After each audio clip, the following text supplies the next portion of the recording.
بسم الله الرحمن الرحیم. یو ځل بیا تاسو ته په ارفانټک چینل کې هرکلی ویم. زمونږ چې کوم نانی ټاپک دی، نانی کمانډ دی، نو هغه په انزرټ ټیب کې په ایم ایس ایکسل پروګرام کې دی، کم چې ورته سکرین شاټ وایي. سکرین شاټ په څنګه وباسو، د کم پروګرام نه ویستی شو، نو د هغې لپاره چې کوم دی دلته یو کمانډ راغلی که فار ایگزامپل تاسو سره پکچر نه وي او پکچر چې کوم دی هغه انزرټ کوئ، خو هغه پکچر چې کوم دی هغه تاسو سره سیو نی او تاسو سره چې کوم پروګرامونه وي کوم ډیسکټاپ وي ته د هغې نه پکچر وباسئ، نو تاسو پکچر ویستی شئ. دغې ته سکرین شاټ وایي. څنګه چې په موبایل کې موبایل ایپ چې کوم دی یا کوم چې د موبایل سکرین دی کوم پروګرام یا فایل تاسو اوپن کړی دی او د هغې نه تاسو هغه پکچر وباسئ، نو هغه طریقه ټول سکرین شاټ دي. اوس دا راځو دا کمانډ چې کوم دی ډسکس کوو، دا سکرین شاټ په څنګه وباسو، په کومه طریقه باندې. نو دا کلاس سټارټ کول نه وړاندې که چا اوسه پورې زموږ چینل نه سبسکرایب کړی، دا چینل سبسکرایب کړئ او سره خوا کې دا بیل آیکن نظام پرس کړئ چې روان کوم نوټیفیکیشن وي تاسو ته په اسانه باندې ملاویږي. راځو دا پروګرام چې کوم دی اوپن کړم دی او په دې کې د سکرین شاټ کمانډ چې کوم دی هغه یوز کوو.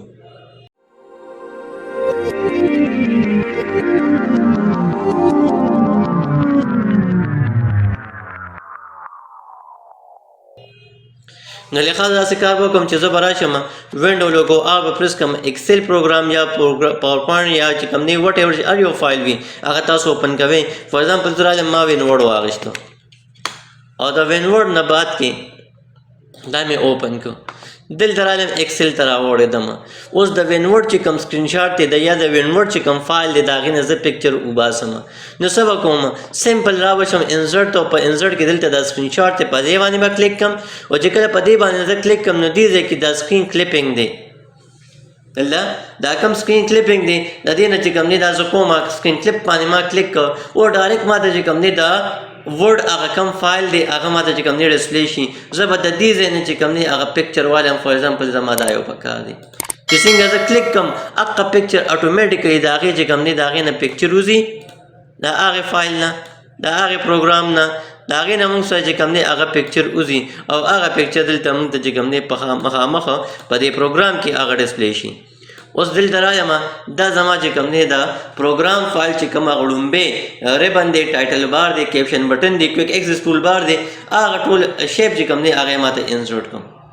اوس دلته رالم دا مې کلوز کړم، یو خو مې دا انزرټ کړ، دلته بل رالم بل سکرین شاټ وباسم، دلته رالم انزرټ ته انزرټ کې سکرین شاټ باندې مې کلیک کړ او دې کې مې په سکرین کلیپینګ باندې کلیک کړ، نو ډایرکټ ما ته پروګرام اوپن کېږي. اوس فار ایگزامپل زما چې کوم دی پکار دی څه دا یو بار، دلته مې کلیک کړ هغه پکچر ما ته انسرټ شو. نو دې ته موږ څه وایو، سکرین شاټ وایو. یو دا سکرین شاټ دی، یو په کیبورډ کې یو خپله بټن ده کوم ته چې موږ پرنټ سکرین وایو، په کیبورډ کې خپله بټن ده پرنټ سکرین ورته وایي.